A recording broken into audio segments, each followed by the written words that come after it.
காலை நேர வணக்கங்கள் மற்றும் ஒரு சக்தியின் பிரஸ் ரிலீஸ் நிகழ்ச்சியினூடாக சந்திக்கின்றோம். இன்று நாள் ஜூன் மாதம் 9ஆம் தேதி திங்கட்கிழமை. இன்றும் பத்திரிகைகள் வெளிவந்த முக்கியமான செய்திகளை பற்றி நாங்கள் அலசியாராக இருக்கின்றோம். இன்று என்னோடு செய்தி பிரிவில் இணைந்து கொள்கின்றார் ரியாஸ். வணக்கம் ரியாஸ். வணக்கம் மயூரன். எனவே நாங்கள் நேரடியாக பத்திரிகைகள் வெளிவந்த செய்திகளை பார்க்கலாம். ரியாஸ், முதலில் சுடரொலியின் பிரதான செய்தியை பார்க்கலாம். ஐநா குழுவிற்கு விசாவா? கேள்விக்கு இடமே இல்லை. வெளிவிவகார அமைச்சின் பொதுசன தொடர்பு பணிப்பாளர் நாயகம் AMJ சாதிக் தெரிவிப்பு. இலங்கையில் இடம்பெற்ற இறுதிப் போர் தொடர்பில் ஜெனீவாவில் நிறைவேற்றப்பட்ட தீர்மானங்கள் சம்பந்தமான செய்தியாக இந்த செய்தி பிரதான தலைப்பு செய்தி அமைந்திருக்கிறது. இது ஒரு முக்கியமான செய்தி மயூரன். நாங்கள் ஆரம்பத்திலே குறிப்பிட வேண்டும். குறிப்பாக இலங்கை தொடர்பிலான விசாரணை அறிக்கைகள் சமர்ப்பிக்கப்பட்டு ஐக்கிய நாடுகளின் மனித உரிமைகள் பேரவையில் நாளை மீண்டும் இந்த கூட்டத்தொடர் நடைபெறவிருக்கின்றது. ஐக்கிய நாடுகளின் மனித உரிமைகள் பேரவையில் குறிப்பாக நாளைய கூட்டத்தொடரில் இலங்கை தொடர்பிலான பல முக்கிய தீர்மானங்கள் நிறைவேற்றப்படும் என்று எதிர்பார்க்கப்படுகின்றது. அனைவரும் எதிர்பார்த்திருந்த விடயம் என்னவென்றால், ஐக்கிய நாடுகளின் மனித உரிமைகள் பேரவையில் நிறைவேற்றப்பட்ட தீர்மானங்கள், குறிப்பாக கடந்த மார்ச் மாதம் இடம்பெற்ற அமர்வின் போது நிறைவேற்றப்பட்ட தீர்மானங்கள் உள்ளிட்ட தீர்மானங்களுக்கு என்ன நடைபெறும் என்று சர்வதேச நாடுகள் எதிர்பார்த்திருக்கின்றது. இலங்கை விவகாரங்களில் நடக்கப் போகின்ற விடயங்கள் என்ன? இலங்கையில் போர்க்குற்றங்கள் இடம்பெற்றதா, மனித உரிமை மீறல்கள் இடம்பெற்றதா போன்ற பல்வேறு கேள்வி கணைகளோடு புதிய நிபுணர் குழு ஒன்று, விசாரணை குழு ஒன்று இலங்கைக்கு வருகை தரவிருப்பதாகத்தான் தற்பொழுது உத்தியோகபூர்வமான தகவல்கள் கிடைக்கின்றது. இவர்களுக்கு விசா வழங்குவதா இல்லையா என்ற ஒரு பிரச்சனை தற்பொழுது எழுந்திருக்கின்றது. அதன் அடிப்படையில் தான் வெளிவிவகார அமைச்சின் பொதுசன தொடர்பு பணிப்பாளர் நாயகம் MA சாதிக் தெரிவித்திருக்கின்றார். அவ்வாறான விசா வழங்குவது தொடர்பிலான பிரச்சினை தொடர்ந்தும் இழுபறியாக இருக்கின்றது. என்னவென்றால், எதிர்கட்சிகளும் சுமத்துகின்ற குற்றச்சாட்டு என்னவென்றால், இலங்கை தொடர்பிலான தீர்மானத்தில், இலங்கை தொடர்பிலான பிரச்சனையில் இலங்கை அரசாங்கம் ஒரு தெளிவான தீர்ப்பினை வழங்க வேண்டும். மூடி மறைப்பதற்கு எதுவும் இல்லை என்றால் அவர்கள் வெளிப்படையாக விசாவை வழங்க முடியும். ஆனால் இன்று இந்த பிரச்சனை தொடர்ந்தும் இடம்பெற்றுக் கொண்டிருக்கின்றது. பொறுத்திருந்து பார்ப்போம். நாளைய கூட்டத்தொடர் மிகவும் முக்கியமான ஒரு கூட்டத்தொடராக அமையப் போகின்றது. நவநீதம் பிள்ளை அவர்கள் இலங்கை தொடர்பிலான ஒரு அறிக்கையையும் சமர்ப்பிக்கவிருக்கின்றார். அதன் பின்னர் தான் ஒரு விசேட விசாரணை குழு இலங்கைக்கு விஜயம் மேற்கொள்ளவிருக்கின்றது. அதுக்கு பிறகு பார்க்கலாம் விசா கிடைக்குமா இல்லையா என்று. அது சுடரொலி பத்திரிகையில் இடம்பெற்ற முக்கியமான பிரதான தலைப்புச் செய்தி என்பது குறிப்பிடத்தக்கது. இனி நாங்கள் தினகரன் பத்திரிகையின் பிரதான செய்தியை பார்க்கலாம். தென்கொரியாவில் வேலைவாய்ப்பு தருவதாக கூறி போலி இணையதளம் ஊடாக 1,60,00,000 ரூபாய், கணவன் மனைவி உட்பட 3 கைது, மற்றும் ஒரு பெண் இத்தாலிக்கு தப்பியோட்டம், இன்டர்போல் ஊடாக ரெட் அலர்ட் விடுக்க ஏற்பாடு. இது போலீஸ் ஊடக பேச்சாளர் தெரிவித்திருக்கின்ற கருத்துக்களாக இந்த பிரதான செய்தி அமைந்திருக்கிறது. குறிப்பாக வெளிநாட்டுக்கு வேலைவாய்ப்பு தேடி செல்வதாக கூறித்தான் இப்படியான ஏமாற்று வேலைகள் இடம்பெற்றிருப்பதாக சொல்லப்பட்டிருக்கிறது. அதிகளவிலான இளைஞர்கள் தற்பொழுது தென்கொரியாவுக்கு வேலைவாய்ப்புக்காக செல்கின்றார்கள். குறிப்பாக இந்த தொழில் வாய்ப்புகளை அதிகமாக வழங்குவது அரசாங்கத்துக்கு கிடைக்கின்ற விசாக்கள் ஊடாகத்தான் அதிகளவிலான இளைஞர்கள், யுவதிகள் கொரியாவுக்கு தொழிலுக்காக செல்கின்றார்கள். ஆனால் இதனை பயன்படுத்திக் கொண்டு இணையதளம் ஊடாக முறையற்ற விதத்தில் பணம் கொள்ளையிடும் நோக்கில் செயற்பட்ட ஒரு கும்பல் தான் இவ்வாறு கைது செய்யப்பட்டிருக்கின்றது. அது தினகரன் பத்திரிகையில் இடம்பெற்ற பிரதான செய்தியாக அமைந்திருக்கின்றது. இனி நாங்கள் இன்று வெளிவந்திருக்கின்ற தினக்குரல் பத்திரிகையின் பிரதான செய்தியை பார்த்து விடலாம். புதிய ஐநா உயர்ஸ்தானிகர் அல் ஹுசைன் இலங்கையுடன் முரண்படும் சாத்தியம் அதிகம், வெளிப்படுத்தும் அவரின் கடந்த கால செயற்பாடுகள். ஐநா மனித உரிமை பேரவையின் புதிய உயர்ஸ்தானிகராக பதவியேற்க இருக்கின்ற ஜோர்தான் இளவரசர் சையத் அல் ஹுசைன் இலங்கை தொடர்பான கடுமையான நிலைப்பாட்டை எடுக்கக்கூடும் என கூறப்படுகின்றது. எதிர்வரும் மாதங்களில் போருக்கு பின்னரான இன நல்லிணக்கம் மற்றும் போர்க்கால பதிலளிக்கும் கடப்பாடு விவகாரங்களுக்கு உறுதியான தீர்வை காண்பதற்கான நடவடிக்கைகளை இலங்கை எடுக்காவிட்டால் அல் ஹுசைனினால் இலங்கை மீது கடுமையான நிலைப்பாட்டை மேற்கொள்ள முடியும் என்று மனித உரிமை செயற்பாட்டாளரான அல் ஹுசைன் பற்றியதான செய்தியாக இந்த செய்தி அமைந்திருக்கிறது. இது இப்போது இந்த தினக்குரல் பத்திரிகை இடம்பெற்ற முக்கிய செய்தி, பரவலாக பேசப்படும் ஒரு செய்தியாக மாறப்போகுது. ஐக்கிய நாடுகளின் தற்போதைய உயர்ஸ்தானிகளுடைய பதவிக்காலம் ஆகஸ்ட் மாதம் நிறைவடைகின்றது. அதற்கு பின்னர் புதிதாக நியமிக்கப்பட இருக்கின்றவர் தான் இவர், அதாவது அல் ஹுசைன் என்கின்றவர். குறிப்பாக இலங்கை விவகாரம் தொடர்பில் கடந்த காலங்களில் இலங்கையின் மனித உரிமை மீறல்கள் சம்பந்தமாக இலங்கையில் இடம்பெற்றதாக கூறப்படுகின்ற போர்க்குற்றங்கள் தொடர்பிலாக அதிகளவிலான கருத்துக்களை முன்வைத்தவர். எனவே இவருடைய நியமனத்தின் பின்னர் இலங்கைக்கு எதிரான சவால்கள், போர்க்கணைகள் அதிகரிக்கும் என்றுதான் சர்வதேச மட்டத்தில் எதிர்பார்க்கப்படுகின்றது. பொறுத்திருந்து பார்ப்போம். அடுத்து இன்று வெளிவந்திருக்கின்ற வீரகேசரி பத்திரிகையின் பிரதான செய்தியை பார்க்கலாம். வீரகேசரியின் பிரதான செய்தியாக அமைந்திருக்கின்றது. நியூசிலாந்து பெண் நீதிபதி தலைமையில் விசாரணை குழு 2 நிபுணர்கள் உட்பட 13 பேர் அங்கம். விவரங்களை நவநீதம் பிள்ளை நாளை வெளியிடுவார். இலங்கையில் இடம்பெற்றதாக கூறப்படுகின்ற மனித உரிமை முறைகள் தொடர்பில் விசாரணை செய்வதற்காக ஐநா மனித உரிமை பேரவை நியமித்திருக்கின்ற விசாரணை குழுவின் தலைவராக நியூசிலாந்தைச் சேர்ந்த முன்னாள் பெண் நீதிபதியான டெம் சில்வியா கார்ட்ரைட்டை நியமித்துள்ளதாக நம்பகரமாக தெரிவிக்கப்பட்டிருக்கின்றது. இது தொடர்பான உத்தியோகபூர்வ அறிவிப்பு நாளை அல்லது அடுத்த வாரம் அளவில் வெளியாகலாம் என்றும் தெரிவிக்கப்பட்டிருக்கின்றது. அந்த வகையில் டேம் சில்வியாவை பொறுத்தவரையில் இவரது தலைமையில் 13 பேர் கொண்ட குழுவினர் நியமிக்கப்பட்டிருப்பதாகவும் இவர்கள் விரைவில் இலங்கைக்கு வருவதற்கான விண்ணப்பிக்கலாம் என்றும் தெரிவிக்கப்படுவதாக இந்த செய்தி வெளியாகி இருக்கிறது. இதுவும் ஒரு முக்கியமான செய்தி. இன்றைய நாளை பொறுத்த மட்டில் மயூரன் அனைத்தும் இலங்கை தொடர்பிலான மனித உரிமை விவகாரங்களாக அமைகின்றது. பிரதான பத்திரிகைகளின் பிரதான தலைப்புச் செய்திகள் என்னவென்று சொன்னால், இலங்கைக்கு விஜயம் மேற்கொள்ளவிருக்கின்ற இந்த விசாரணை குழுவுக்கு தலைவராக நியமிக்கப்படவிருக்கும் பெண் சம்பந்தமாகத்தான் இந்த செய்தி வெளியாக இருக்கின்றது. குறிப்பாக இவர் பெரும்பாலும் நியமிக்கப்படுவார் என்றுதான் உத்தியோகப்பட்ட தகவல்கள் தெரிவிக்கின்றன. நாளை தான் எங்களுக்கு சரியான உத்தியோகபூர்வமான தகவலை அறிந்து கொள்ள முடியும். சில்வியாவை பொறுத்த மட்டில் அவர் போர்க்குற்றங்கள் தொடர்பிலான சர்வதேச மட்டத்தில் பல்வேறு விசாரணைகளை மேற்கொண்டவர். சர்வதேச மட்டத்தில் பேசப்படுகின்ற விடயம் என்னவென்றால் அவருக்கு நிறைய அனுபவம் இருக்கின்றது. அதே போன்று இவர் நியூசிலாந்தில் முதலாவது பெண் நீதிபதியாக கடமையாற்றிருக்கின்றார். அந்த நாட்டின் நீதித்துறையில் பல்வேறு சேவைகளை ஆற்றியிருப்பதாகவும் தகவல்கள் கிடைக்கின்றது. அவர் நாட்டில் ஆற்றிய நீதித்துறைக்காக ஆற்றிய சேவைக்காக பல்வேறு விருதுகளையும் அவர் பெற்றிருக்கின்றார். மனித உரிமைகள் விவகாரம் தொடர்பில் அவர் அதிக அனுபவங்களை கொண்டவர் என்பதனால் இலங்கை தொடர்பிலான விசாரணை குழுவில் அவர் தலைவராக நியமிக்கப்படவிருக்கின்றார். அது வீரகேசரி பத்திரிகை இடம்பெற்ற பிரதான செய்தியாக அமைந்திருக்கின்றது. இனி நாங்கள் இன்று வெளிவந்திருக்கின்ற மெட்ரோ நியூஸ் பத்திரிகையின் பிரதான செய்தியை பார்த்துவிடலாம். போலீஸ் நிலையத்திலிருந்து வாகனத்தையும் சாரதியையும் பலாத்காரமாக மீட்டுச் சென்ற பிரதேச சபை உபதலைவர் கைது. சாலியவை போலீஸ் நிலையத்தில் பணியாற்றும் போலீஸ் கான்ஸ்டபிள் ஒருவரை தாக்கி அவருடைய கடமைக்கு இடையூறு விளைவித்து சந்தேகத்தில் கரவலகச பிரதேச சபையின் உபதலைவரை சனிக்கிழமை அதிகாலை கைது செய்திருப்பதாக சாலியவை போலீசார் தெரிவித்திருப்பதாக இந்த செய்தி அமைந்திருக்கின்றது. இனி மெட்ரோ நியூஸில் இருக்கின்ற ஏனைய செய்திகளையும் பார்த்துவிடலாம். திருமண வீட்டுக்கு சென்று கொண்டிருந்த வேன் குளத்தில் பாய்ந்து 10 பேர் காயம் என்ற ஒரு செய்தி வெளியாகிருந்தது. திம்புள்ள பத்தின போலீஸ் பிரிவுக்கு உட்பட்ட ஹேட்டன் வழிய பிரதான வீதியில் தான் இந்த நேற்று பகல் இந்த விபத்து நேர்ந்திருப்பதாக ஒரு செய்தி வெளியாகிருக்கிறது. அடுத்து, திருமணம் முடிப்பதாக கூறி பெண்ணிடம் பண மோசடி செய்த நபரால் மானிப்பாய் கோப்பாய் போலீஸ் நிலையங்கள் தாக்கப்படும் என தகவல். மானிப்பாய் கோப்பாய் போலீஸ் நிலையங்கள் மீது தாக்குதல் நடத்தப் போவதாக போலீசாருக்கு கிடைத்த தகவல் ஒன்றை அடுத்து விசாரணைகள் முன்னெடுக்கப்பட்டு வருவதாக இந்த செய்தி ஒன்று வெளியாகிருக்கிறது. அவைதான் இன்று மெட்ரோ நியூஸ் பத்திரிகையில் இடம்பெற்ற முக்கியமான செய்திகளாக அமைந்திருக்கிறது. இதை நாங்கள் இன்று வெளிவந்திருக்கின்ற சுடரொளி பத்திரிகையின் ஏனைய செய்திகளுக்கு செல்லலாம். இலங்கையின் அதிரடியால் தமிழகத்தில் கொந்தளிப்பு. 24 மணி நேரத்தில் 18 படகுகளுடன் 82 மீனவர்கள் சிறைப்பிடிப்பு. ஜெயா கொதிப்பு, மோடிக்கு கடிதம். இலங்கை கடற்பரப்பில் அத்துமீறி நுழைந்து மீன்பிடித்தனர் என்ற குற்றச்சாட்டின் பேரில் 82 இந்திய மீனவர்களை கடற்படையினர் கைது செய்திருப்பதாகவும் இதனால் தமிழகத்தில் பெரும் கொந்தளிப்பு ஏற்பட்டிருப்பதாகவும் அங்கிருந்து வருகின்ற தகவல்கள் தெரிவிக்கின்றன. இந்த மீனவர் பிரச்சனையானது ஒவ்வொரு நாளும் பத்திரிகைகளில் ஏதோ ஒரு விதத்தில் செய்தியாக வந்து கொண்டுதான் இருக்கின்றது. இதற்கு தீர்வு கிடைக்கும் என்று, அதாவது நிரந்தர தீர்வு கிடைக்கும் என்று எதிர்பார்க்கப்பட்டது. குறிப்பாக இது சம்பந்தமாக பல்வேறுபட்ட இருதரப்பு பேச்சுவார்த்தைகள் இடம்பெற்றன. இந்தியாவில் 1ஆம் கட்ட பேச்சுவார்த்தை நடைபெற்று பல்வேறு இழுபறிகளுக்கு மத்தியில் 2ஆம் கட்ட பேச்சுவார்த்தை கொழும்பில் நடைபெற்றது. ஆனால் அந்த பேச்சுவார்த்தையிலும் ஒரு இறுதியான முடிவு கிடைக்கவில்லை. குறிப்பாக நாங்கள் கூறுகின்ற விடயம் என்னவென்றால், இந்தியாவில் அரசாங்கம் மாற்றம் அடைந்த போது, மத்திய அரசாங்கத்தில் மாற்றம் ஏற்பட்ட போது, மோடி பிரதமராக பதவியேற்ற போது இந்த பிரச்சனைகளுக்கெல்லாம் தீர்வு கிடைக்கும் என்று இலங்கை மக்களும் இந்திய மக்களும் எதிர்பார்த்தார்கள். பொறுத்திருந்து பார்க்க வேண்டும் இதற்கு ஒரு நிரந்தர தீர்வு கிடைக்குமா என்று. ஆனால் தொடர்ந்தும் இவ்வாறான கைதுகள் இடம்பெற்றுக் கொண்டே இருக்கின்றது. சட்டவிரோதமாக இலங்கை கடற்பரப்புக்குள் பிரவேசித்த குற்றச்சாட்டில் இந்திய மீனவர்கள் இலங்கையில் கைது செய்யப்படுகின்றார்கள். அதே போன்று இலங்கை மீனவர்கள் இந்தியாவில் கைது செய்யப்படுகின்றார்கள். நேற்று முன்தினம் 2 நாட்களும் மொத்தமாக 82 இந்திய மீனவர்கள் கைது செய்யப்பட்டிருக்கின்றார்கள். நாங்கள் நோக்க வேண்டிய விடயம் என்னவென்றால், இந்த மீனவர் பிரச்சனையை இவர்கள் அரசியலாக மாற்றிக் கொண்டிருக்கிறார்கள் என்பது ஒரு கேள்வி. ஜனாதிபதி மஹிந்த ராஜபக்ச அவர்கள் பிரதமர் மோடியினுடைய பதவியேற்பு நிகழ்வுக்கு செல்கின்ற பொழுது நேரடியாக கூறுகின்றார், கைது செய்யப்பட்டிருக்கின்ற மீனவர்களை விடுதலை செய்யுமாறு. இவர்கள் சட்டவிரோதமாக இலங்கை கடற்பரப்புக்குள் பிரவேசித்தால் அரசியல் தலையீடுகள் காண்பவர்கள் விடுதலை செய்ய முடியாது. இது பொதுமக்கள் சம்பந்தமான ஒரு பிரச்சனை. உண்மையிலேயே சட்டத்தை மீறுவதாக இருந்தால் அவர்களுக்கு எதிராக சட்ட நடவடிக்கை எடுக்கப்பட வேண்டும்.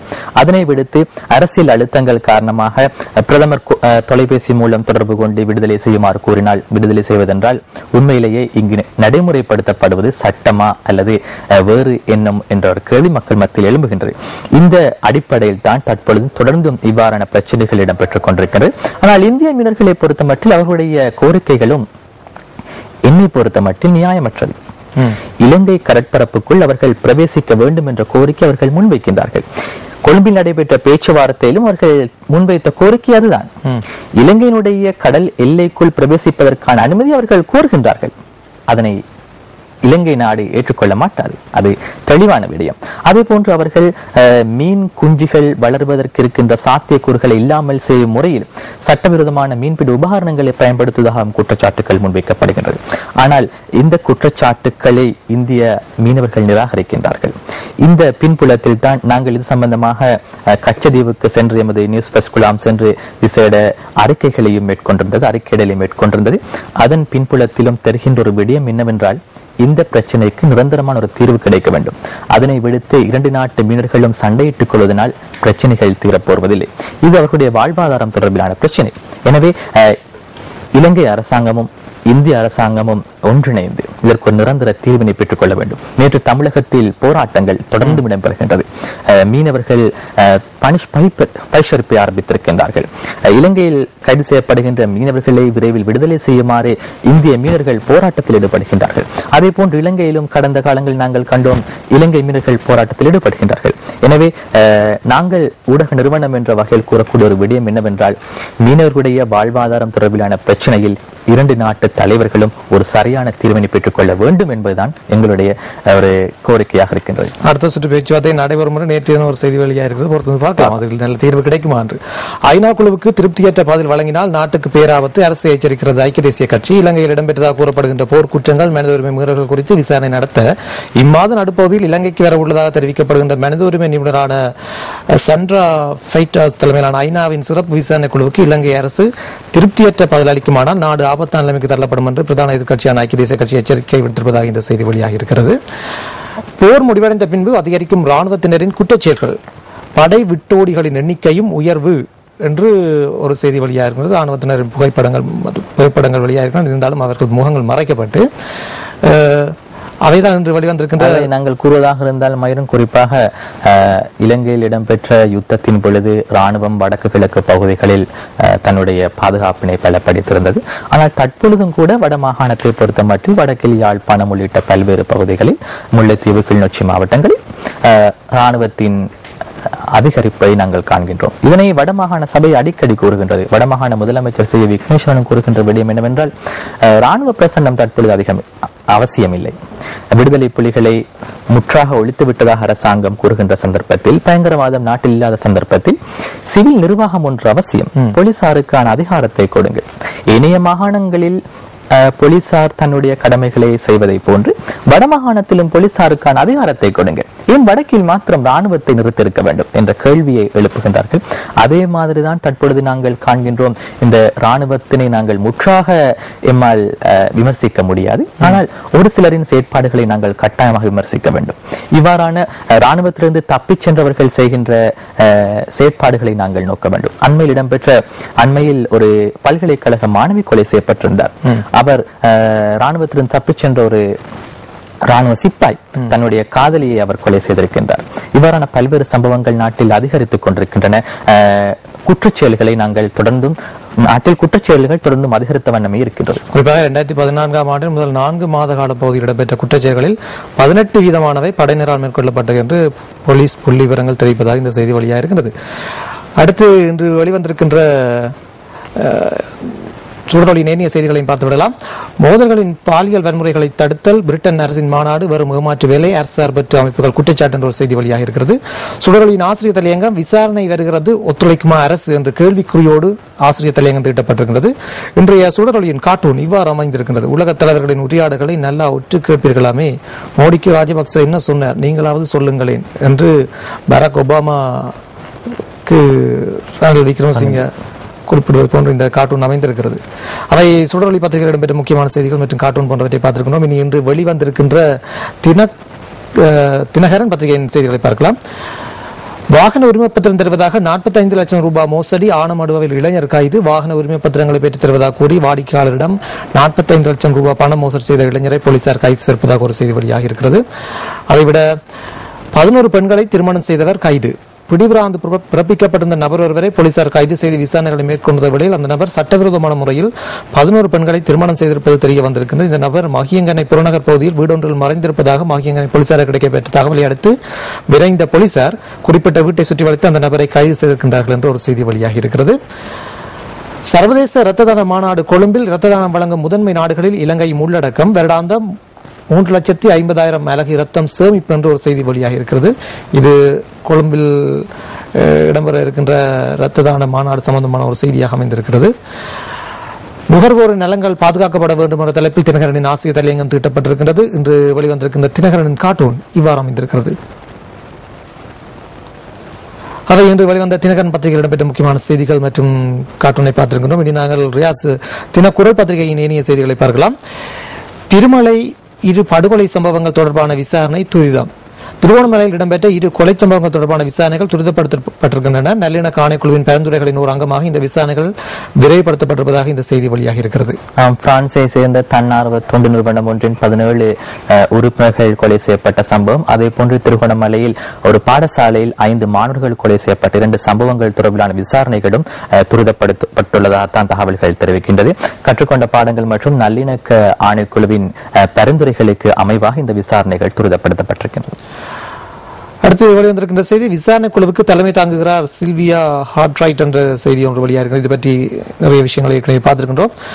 சாட்சிகளுக்கு பாதுகாப்பு அளிக்க ஜனாதிபதி ஆணைக்குழு உறுதியளிப்பு. காணாமல் போன தொடர்பான முறைப்பாட்டை விசாரணை செய்யும் ஜனாதிபதி ஆணைக்குழு சாட்சிகளுக்கு பாதுகாப்பு அளிக்க முடியும் என தெரிவித்துள்ளது. ஆணைக்குழுவுக்கு சாட்சியங்கள் அளிக்கப்படும் நிலையில் இந்த உத்தரவாதத்தை அந்த குழு வழங்கி இருக்கின்றது. குறிப்பாக மட்டக்களப்பு பகுதியில் காத்தான்குடி போன்ற இடங்களில் நேற்று முன்தினம் இது பற்றிய இந்த சாட்சியங்கள் அவர்களது பதிவு செய்யப்பட்டிருக்கின்றன. காணாமல் போனோர் தொடர்பிலான விசாரணைகளை மேற்கொள்கின்ற ஜனாதிபதி ஆணைக்குழு தொடர்ந்தும் நாட்டின் பல்வேறு பகுதிகளில் சாட்சி பதிவுகளை மேற்கொண்டு வருகின்றது. குறிப்பாக வடமாகாணத்தின் பல்வேறு பகுதிகளிலும் கிழக்கு மாகாணத்தின் சில பகுதிகளிலும் அதே போன்று கொழும்பிலும் அவர்கள் சாட்சி பதிவுகளை மேற்கொண்டார்கள். இதன் அடிப்படையில் நேற்று மட்டக்களப்பு பகுதியிலும் சாட்சி பதிவுகள் இடம்பெற்றன. இவர்கள் கூறுகின்ற விடயம் என்னவென்றால், ஆணைக்குழு முன்பாக சாட்சியம் அளிக்கின்றவர்கள் அவர்களுடைய பாதுகாப்பு தொடர்பில் ஏதும் பிரச்சனைகள் இருந்தால், ஏனென்றால் அவர்கள் பகிரங்கமாக சாட்சியம் வழங்குகின்றார்கள். ஊடகங்களும் அந்த இடத்திலே நேரடியாக அந்த விடயங்களை ஒளிப்பதிவு செய்கின்றது. அதே போன்று மக்கள் மத்தியில் அவர்கள் சாட்சி பதிவுகளை மேற்கொள்கின்றார்கள். இந்த பின்புலத்தில் அவர்களுடைய பாதுகாப்பு தொடர்பில் ஏதும் அச்சுறுத்தல்கள் பயம் இருந்தால், ஆணைக்குழு கூறுகின்ற விடயம் என்னவென்றால், தங்களுக்கு பிரத்யேகமாக மூடிய அறைக்குள் மூடிய கதவுக்குள் உங்களுக்கு சாட்சிகளை வழங்குவதற்கான ஏற்பாடுகளை எமக்கு செய்து தர முடியும். ஆனால் இதுவரையும் அவ்வாறான கோரிக்கைகள் விடுக்கப்படவில்லை என்றுதான் ஆணைக்குழு கூறுகின்றது. மறுபடியும் நாங்கள் இந்த ஜனாதிபதி ஆணைக்குழு பற்றி சற்று கருத்துக்களை தெரிவிக்க வேண்டும். உண்மையிலேயே இந்த ஜனாதிபதி ஆணைக்குழு நியமிக்கப்பட்டதன் நோக்கம் காணாமல் போனவர்கள் தொடர்பிலான விசாரணைகளை மேற்கொண்டு மக்கள் கோருகின்ற விடயம் என்னவென்றால், காணாமல் போயுள்ள தமது உறவுகள் இன்னும் உயிருடன் இருக்கின்றார்களா இல்லையா என்ற ஒரு கேள்வி மக்கள் மத்தியில் இருக்கின்றது. இவர்கள் இன்னும் உயிருடன் இருந்தால் அவர்களை மீட்டு தருமாறு மக்கள் கேட்கின்றார்கள். இவர்களுடைய சாட்சி பதிவுகளை நாங்கள் நோக்குகின்ற பொழுது வடக்கு கிழக்கு மாகாணங்கள் இடம்பெற்ற சாட்சி பதிவுகளில் மக்கள் கூறுகின்ற விடயம் என்னவென்றால், தங்களுடைய உறவுகளை நாங்கள் இவர்களிடம் கையளித்தோம், இராணுவத்திடம் கையளித்தோம், எல்டிடியிடம் கையளித்தோம் என்று கூறுகின்றார்கள். நேற்றைய சாட்சி பதிவுகளில் குறிப்பிட்டிருந்தார்கள். குறிப்பாக பிள்ளையான், கருணா போன்றோரின் பெயர்களையும் இவர்கள் குறிப்பிடுகிறார்கள். இவர்களிடம் கையில் நாங்கள் ஒப்படைத்தோம். இவர்கள் எல்லாம் இன்று ஜனநாயக நீரோட்டத்தில் அரசியலில் இருக்கின்றவர்கள். உண்மையிலேயே நடந்தது என்ன, மனித உரிமைகள் மீறப்பட்டதா என்பது தொடர்பில் நாங்கள் கட்டாயமாக ஆராய வேண்டும். இவருடைய விசாரணை அறிக்கைகள், இவருடைய விசாரணைகள் நியாயமான முறையில் இடம்பெற்றால் நாங்கள் அதனை வரவேற்கின்றோம். ஆனால் தமிழ் தேசிய கூட்டமைப்பு இந்த ஜனாதிபதி ஆணைக்குழுவை நிராகரித்திருந்தது. இவர்கள் தொடர்பில் தமக்கு நம்பிக்கை இல்லை என்று குறிப்பிட்டிருந்தது.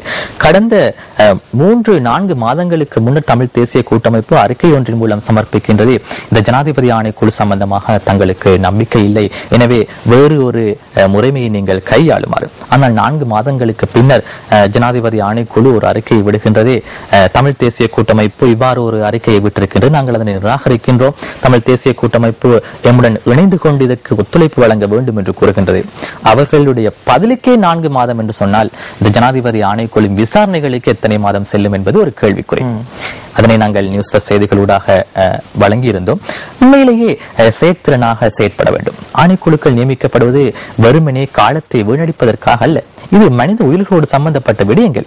எனவே இவர்கள் நிச்சயமாக இதனை விட கரசனை செலுத்தி மக்களுக்கு நியாயத்தை பெற்றுக் கொடுப்பதற்கான வழிமுறைகளை கையாள வேண்டும் என்பதுதான் எங்களுடைய கோரிக்கை. நிச்சயமாக சாட்சி. அடுத்து நவம்பரில் பட்ஜெட்டுக்கு பதிலாக கணக்கு வாக்கெடுப்பு கேள்விக்குறியோடு அடுத்த ஆண்டு தேர்தல்கள் நடைபெற இருப்பதால் அதற்கு முன்னர் எதிர்வரும் நவம்பரில் சமர்ப்பிக்கப்படுகின்ற வரவு செலவு திட்டம் சிறிய அளவிலாக அமையும் என தகவல் அறிந்த வட்டாரங்கள் தெரிவித்திருப்பதாக ஒரு செய்தி வெளியாகி இருக்கிறது. அது என்னவென்றால், பொதுவாக ஒரு பாராளுமன்ற தேர்தல் இடம்பெறுமாக இருந்தால் அந்த வருடத்துக்கான முழுமையான வரவு செலவு திட்டத்தை அரசாங்கம் சமர்ப்பிப்பதில்லை. அதற்கு குறிப்பிடுவார்கள் மினி பட்ஜெட் என்று சொல்லி. மினி பட்ஜெட்டை சமர்ப்பித்து புதிய அரசாங்கம் நிர்வாகத்தை ஏற்றதன் பின்னர் தான் முழுமையான வரவு செலவு திட்டம் சமர்ப்பிக்கப்படும். இனி பொறுத்திருந்து பார்க்க வேண்டும். அடுத்த வருடம் அல்லது இந்த வருடத்தில் இறுதியிலோ ஜனாதிபதி தேர்தல் அல்லது பாராளுமன்ற தேர்தல் ஒன்று இடம்பெறவிருப்பதாகத்தான் அரச வட்டாரத்திலிருந்து தெரிவிக்கின்றது. ஆனால் எந்த தேர்தல் என்பதனை அரசாங்கம் இன்னும் உத்தியோகபூர்வமாக அறிவிக்கவில்லை. இன்னும் ஒரு சில மாதங்களில் ஊவா மாகாண சபை தேர்தலும் அதற்கு பின்னர் பாராளுமன்ற தேர்தல் அல்லது ஒரு பொது தேர்தல் இடம்பெறவிருக்கின்றது. எனவே ஒரு பாராளுமன்ற தேர்தல் இடம்பெறவிருக்கின்றதா என்ற ஒரு கேள்வியைத்தான் இந்த செய்தி கொண்டு வந்திருக்கின்றது. அடுத்து விடுதலை புலிகளின் சிங்கள உறுப்பினரை தேடும் போலீசார். சிங்களவரான விடுதலை புலிகளின் உறுப்பினரை கைது செய்வதுமாறு போலீசார் பொதுமக்களிடம் கோரிக்கை விடுத்திருக்கின்றார்கள். யுத்தம் நடைபெற்ற காலத்தில் விடுதலை புலிகளால் புதைக்கப்பட்ட குண்டுகளை தோண்டி எடுத்து அவற்றில் இருக்கும் TNT வெடி மருந்தை இந்த சந்தேக நபர் மீனவர்களுக்கும் மீனவர்களுக்கும் விற்பனை செய்திருப்பதாக போலீசார் தெரிவித்திருப்பதாக இந்த செய்தி வெளியாக இருக்கிறது.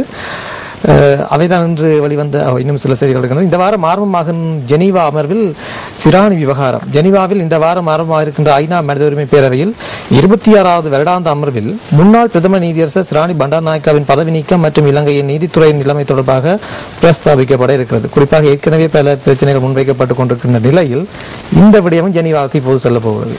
முன்னாள் பிரதம நீதியரசர் கலாநிதி சிராணி பண்டாரநாயக்கனுடைய பதவி நீக்கம் தொடர்பில் சர்வதேச மட்டத்தில் அதிகம் பேசப்பட்டது.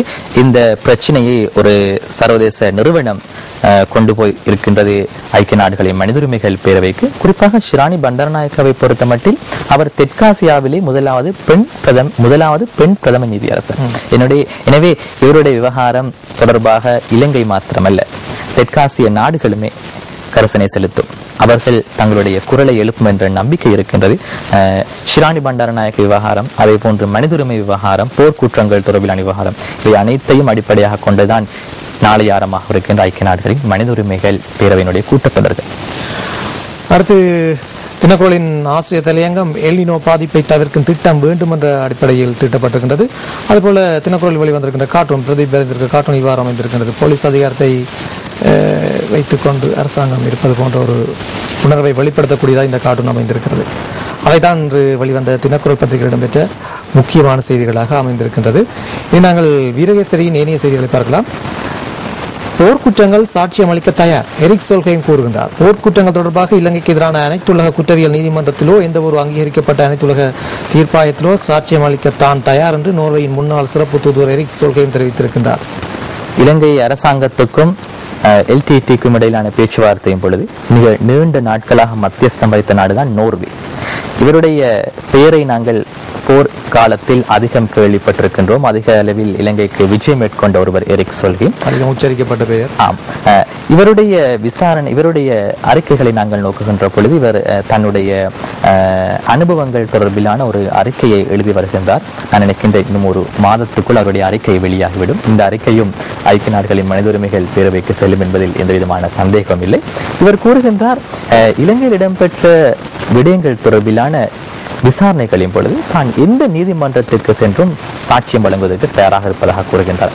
அதே போன்று இவர் தன்னுடைய அந்த கட்டுரையிலே உள்வாங்கியிருக்கின்ற விடயம் என்னவென்றால், இறுதி தருணத்தில் குறிப்பாக இரண்டு தரப்பிலும் இவர்களுடன் தொடர்பினை வைத்திருப்பார்கள். LTT அமைப்பினரும் இவரோடு தொலைபேசியில் கலந்துரையாடுவார்கள், அரசாங்கமும் கலந்துரையாடும். அதன் அடிப்படையில் LTTE அமைப்பின் சில உறுப்பினர்கள் இறுதி தருணத்திலே எரிக் சொல்ஹீமுடன் கலந்துரையாடி நாங்கள் சரணடைவதற்கு தயாராக இருக்கின்றோம் என்று கூறிய வேளையில் இவர் கூறியிருக்கின்றார், அவ்வாறென்றால் நீங்கள் காலம் தாமதித்து விட்டீர்கள். ஏனென்றால் பேச்சுவார்த்தைகள் இடம்பெற்ற காலத்தில் நீங்கள் அதற்கு ஒத்துழைப்பு இறுதி வரைக்கும் ஒத்துழைப்பு வழங்காத சந்தர்ப்பத்தில் தற்பொழுது போர் இடம்பெற்றுக் கொண்டிருக்கின்ற தருணம் என்பதனால் தன்னால் இதனையும் கூற முடியாது. ஆனால் அதனால் நீங்கள் வெள்ளை கொடியோடு முன்னே வாருங்கள், முன்பாக நகருங்கள் என்று கூறியிருக்கின்றார்.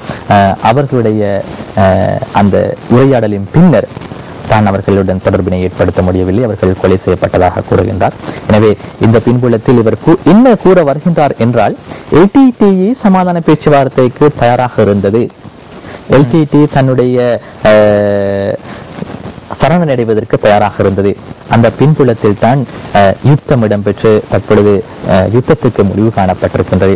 எனவே இந்த விடயம் தொடர்பில் தான் எந்த நீதிமன்றத்துக்கு சென்றும் சாட்சி வழங்குவதற்கு தயாராக இருப்பதாக கூறுகின்றார். ஏனென்றால் நான் குறிப்பிட்டது ஒரே ஒரு விடயம் மாத்திரம், அதனை போன்று 1000 விடயங்கள் இடம்பெற்றிருக்கும்.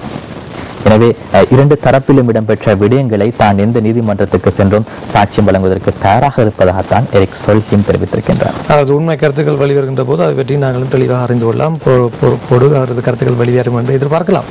வாகன விபத்தில் 10 பேர் காயம், பாராளுமன்ற தெரிவுக்குழு அர்த்தமற்றதாகியுள்ளது. அமைச்சர் டியூ குணசேகர இனப்பிரச்சனைக்கு தீர்வு காண்பதற்காக நியமிக்கப்பட்டுள்ள பாராளுமன்ற தெரிவுக்குழுவானது அர்த்தமற்றதாகவே உள்ளது. ஆளுங்கட்சியில் அங்கம் வகிக்கின்ற கட்சிகள் கூட இதில் முழுமையாக இடம்பெறவில்லை என்று ஆளுங்கூட்டணியின் பங்காளி கட்சியான இலங்கை கம்யூனிஸ்ட் கட்சியின் தலைவர் அமைச்சர் டியூ குணசேகர தெரிவித்திருக்கின்றார். அவரே இந்த கருத்தை முன்வைத்திருக்கிறார். இது முக்கியமான விடயம் என்னவென்றால், அரசாங்கம் முழுமையாக ஜனாதிபதி கூட அடிக்கடி கூறுகின்ற பகிரங்க மேடையில் கூறுவார், தமிழ் மக்களின் பிரச்சனைகளுக்கு தீர்வு காண்பதற்கான ஒரே இடம் பாராளுமன்ற தெரிவுக்குழு என்று அரசாங்கம் தொடர்ந்தும் கூறி வருகின்றது. இது சம்பந்தமாக நாங்கள் கடந்த சில மாதங்களாக ஆராய்ந்த பொழுது உண்மையிலேயே அரசாங்கத்துடைய ஆளும் கட்சி மாத்திரம்தான் தன்னுடைய பிரதிநிதிகளை பெயரிட்டிருக்கின்றது.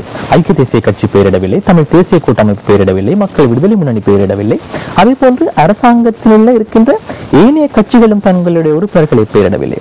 அதனை விடுத்து அமைச்சர் நிமல் சிறிபார்டி சில்வா தலைமையிலான பாராளுமன்ற தெரிவுக்குழு ஒன்றை நியமித்திருக்கின்றார்கள். இதன் மூலம் தமிழ் மக்களின் அரசியல் பிரச்சனைகளுக்கு தீர்வு காண முடியுமா என்பது ஒரு கேள்விக்குறி. தமிழ் தேசிய கூட்டமைப்பு கூறுகின்ற விடயம் என்னவென்றால், முதலில் நாங்கள் ஜனாதிபதியுடன் கலந்துரையாட வேண்டும். அரசாங்கத்துக்கும் எங்களுக்கும் இடையிலான பேச்சுவார்த்தையில் இணக்கப்பாடு காணப்படுகின்ற சந்தர்ப்பத்தில் மாத்திரம்தான் நாங்கள் பாராளுமன்ற தெரிவுக்குழுவில் கலந்து கொள்வோம். அதனை விடுத்து பாராளுமன்ற தெரிவுக்குழுவில் கலந்து கொள்வது என்பது ஒரு காலத்தை வீணடிக்கும் செயல் என்பதனைத்தான் தமிழ் தேசிய கூட்டமைப்பும் கூறுகின்றது. அதே போன்று அரசாங்கத்தில் இருக்கிற ஒரு சிரேஷ்ட அமைச்சர் டியூ குணசேகரனுடைய இந்த கருத்தும் மிக முக்கியமானது. அடுத்து வீரகேசரி வெளிவந்திருக்கிற செய்திகள். ஐநா மனித உரிமை பேரவையின் கூட்டத்துடன் நாளை ஆரம்பம். இலங்கையிலும் ஒத்துழைப்பை கோருவார் நவநீதம் பிள்ளை என்ற ஒரு செய்தி வெளியாகின்றது. விக்னேஸ்வரன் என்னை சந்தித்தால் அனைத்து வசதிகளையும் செய்வேன், அனுபவம் இல்லாவிடன் ஒத்துழைக்க தயார் என்கிறார் பசில். வடமாகாண சபை முதலமைச்சர் என்னை சந்தித்தால் வடக்கு மக்களுக்கு அவர் சேவையாற்றுவதற்கான அனைத்து வசதிகளையும் செய்து கொடுக்க தயாராக இருப்பதாக வடக்கு முதல்வர் அவரது மனச்சாட்சியின்படி மக்களுக்கு சேவையாற்ற முன்வர வேண்டும் என்றும் பசில் ராஜபக்ச அவர்கள் தெரிவித்திருப்பதாக இந்த செய்தி வெளியாகி இருக்கிறது. இனி நாங்கள் ஏனைய செய்திகள் பார்க்கலாம். சோமாலிய கடற்கொள்ளையர்களால் 3.5 வருடம் தடுத்து வைக்கப்பட்ட 2 இலங்கையர்கள் தப்பித்திருக்கின்றார்கள். கொள்ளையர்கள் 2 அவர்களுக்கு உதவி புரிந்திருப்பதாக இந்த செய்தி வெளியாக இருக்கின்றது. இது பற்றிய செய்திகள் நேற்று நியூஸ் ஃபர்ஸ்டிலும் நமது செய்தி அறிக்கைகளில் பார்த்திருப்பீர்கள். இன்று வெளிவந்திருக்கின்ற கார்ட்டூன் வீரகேசரி வெளிவந்திருக்கிற கார்ட்டூன் இப்படியாக அமைந்திருக்கிறது. விசேட திட்டம் ஒன்று வைக்கப்பட்டு பூட்டு போட்டு பூட்டி அதில் திறப்பை கேகலிய ராம்புக்வெல் அவர்களின் கையில் வைக்கப்பட்டிருக்கிறது. வெளியே ஒருவர் கேள்விக்குரிய ஆச்சரியத்தோடு பார்த்து கொண்டிருக்கிறார். அது என்ன அந்த விசேட திட்டம் என்று, அதுதான் வீரகேசரியின் கார்ட்டூனாக அமைந்திருக்கின்றது. இனி இன்று வெளிவந்திருக்கின்ற நாணயம் பத்திரிகையின் ஒரு சில செய்திகளையும் பார்த்துவிடலாம். தேயிலை மீள்நடுகை மூலமே தோட்ட பொருளாதாரத்தை பாதுகாக்கலாம், யுவராஜன் என்பி தெரிவித்திருப்பதாக ஒரு செய்தியும், வடக்கில் பெருந்தொகையானோர் தொழில் தேடி அலைகின்றனர் என்ற தலைப்பிலும் ஒரு செய்தி வெளியாக இருக்கிறது. அவை நாணயம் பத்திரிகையில் இடம்பெற்ற முக்கியமான செய்திகள். இனி இன்று வெளிவந்திருக்கின்ற சிங்கள பத்திரிகைகளில் மௌபிம பத்திரிகையின் செய்தியை பார்த்து விடலாம். மௌபிம பத்திரிகையின் செய்தியாக அமைந்திருக்கின்றது இந்த இலங்கை இந்திய மீனவர்களின் பிரச்சனைகள். ඉන්දියාව 12ක් අල්ලද්දී ලංකාව 73ක් අල්ලයි. ඉන්දු ලංකා දීවර ගැටුම් උග්‍ර වෙයි. அதாவது இந்தியாவில் 12 பேர் இலங்கையர்கள் கைது செய்யப்படும் பொழுது இலங்கையில் 73 பேர் கைது செய்யப்பட்டிருக்கின்றார்கள். இலங்கைக்கும் இந்தியாவுக்கும் இடையிலான மீனவர்களின் பிரச்சினை தொடர்ந்தும் தீவிரமடைந்து வருவதாகத்தான் இந்த செய்தி வெளியாக இருக்கின்றது. அதேபோல இன்று வெளிவந்திருக்கின்ற அத பத்திரிகையின் செய்தி இவ்வாறு அமைந்திருக்கிறது. மம ஜீவிතேට පොල්ලක්වත් උස්සපු කෙනෙක් නෙවෙයි. මට මැර පිරිසක් නැහැ. මම එහෙම දේශපාලනය කරන්නේ නැහැ. சனத் ஜெயசூரிய அவர்கள் தெரிவித்திருக்கின்ற கருத்து மாத்திரை சம்பவத்தை அடிப்படையாக வைத்து தான் ஒரு போதும் ஒரு தடியையாவது தூக்கியதில்லை, சண்டையிட்டுக் கொள்வதற்கு தனக்கு ஒரு குழு இல்லை என்பதனை அவர்கள் தெரிவித்திருக்கின்றனர். அடுத்து இன்று வெளிவந்திருக்கின்ற திவைன பத்திரிகையின் செய்திகளையும் பார்த்து விடலாம். வியாஜ வெப் அடவியக்கின் கொரியா ரக்கியா மவா கோட்டை දෙකක් ගසා நாங்கள் ஏற்கனவே பார்த்த செய்தி, அதை போலீஸ் ஊடக பேச்சாளருடைய செய்தி. போலியான இணையதளங்கள் மூலம் கொரியாவுக்கு வேலை வாய்ப்புகளை வழங்குவதாக தெரிவித்து 2 கோடி ரூபாய் கொள்ளையிட்ட சம்பவம் தொடர்பிலான கும்பல் கைது செய்யப்பட்டிருப்பதாக தான் இந்த செய்தி வெளியாக இருக்கின்றது. அதுபோல லக்ஷ்மி பத்திரிகையின் பிரதான செய்தியாக அமைந்திருக்கின்ற விடயம் அமதி பிரியங்கரங்கின் பொலிசியேட்ட பலப்பேம் கொஸ்தாப்பேட்ட பஹரதுன் உபசபாபதி முதாகனி என்ற செய்தி. நாங்கள் ஏற்கனவே தமிழ் பத்திரிகையில் பார்த்த செய்தி. அது குறிப்பாக இவ்வாறான அமைச்சர்கள், பிரதி அமைச்சர்கள், போலீசார் மீது விடுக்கின்ற அச்சுறுத்தல்களும் நாட்டில் தொடர்ந்தும் அதிகரித்து தான் செல்கின்றது. இவைதான் இன்று வெளிவந்த சிங்கள பத்திரிகைகள் மிக முக்கியமான செய்திகள். நாங்கள் ஆங்கில பத்திரிகைகளில் 1-2 செய்திகளை பார்த்துவிட்டு நிகழ்ச்சியை நிறைவு செய்து கொள்ளலாம் நினைக்கின்றேன். குறிப்பாக டெய்லி நியூஸ் பத்திரிகையின் செய்தியாக இவ்வாறு அமைந்திருக்கின்றது. டெய்லி நியூஸ் பத்திரிகையிடம் பெற்ற செய்திகள் சிலவற்றையும் காணக்கூடியதாக இருக்கின்றது. குறிப்பாக இந்த இந்திய இலங்கை மீனவர்களின் பிரச்சினை சம்பந்தமாக அதிகம் பேசப்படுகின்ற ஒரு விடயமாக இருக்கின்றது. அதேபோன்று ஐக்கிய நாடுகள் மனித உரிமைகள் பேரவையில் புதிதாக நியமிக்கப்பட்டிருக்கின்ற அந்த விசாரணை குழு இலங்கை வருவது சம்பந்தமாகவும் அந்த உறுப்பினர்கள் சம்பந்தமான செய்திகள் தான். அதேபோன்று மீன்களுக்கு நிர்ணய விலையை நிர்ணயிக்க வேண்டும் என்றும் ஜனாதிபதி தெரிவித்திருக்கின்றார். அவை பற்றிய செய்திகளும் அதேபோன்று போலீஸ் ஊடக பேச்சாளர் தெரிவித்திருக்கின்ற ஒரு கருத்து ஒன்று வெளியாக இருக்கின்றது. அதாவது ஒரு சந்தேக நபர் ஒருவர் தேடுவதாகவும் அவர் தொடர்பான விவரங்கள் தெரிந்தால் அறிவிக்குமாறு குறிப்பிடப்பட்டிருக்கின்ற செய்திகளும் இந்திய மீனவர்கள் கைது செய்யப்பட்டிருக்கின்ற விடயங்களும் இன்றைய டெய்லி மிரர் பத்திரிகையில் வெளியாக இருக்கின்றது. அவைதான் ஆங்கில பத்திரிகைகள் இடம்பெற்ற முக்கியமான செய்திகளாக அமைந்திருக்கின்றன. நன்றி ரியாஸ். இன்று நிறைய செய்திகள் பற்றி அதிக நேரம் நாங்கள் பேசியிருக்கின்றோம். பேச வேண்டிய விடயங்கள் நிறைவேற்றி பேசியிருக்கோம். குறிப்பாக இந்திய இலங்கை மீனவர்கள் கைது விவகாரம், அதைவிட ஐநா மனித உரிமைகள் விவகாரம், அதை போன்ற ஏனைய நிறைய விடயங்களை பேசியிருக்கின்றோம். நன்றி நிகழ்ச்சி. மீண்டும் சக்தி பிரஸ் ரிலீஸ் நிகழ்ச்சியினூடாக நாளை சந்திக்கலாம். சந்திக்கும் வரை வணக்கம் நேயர்களே.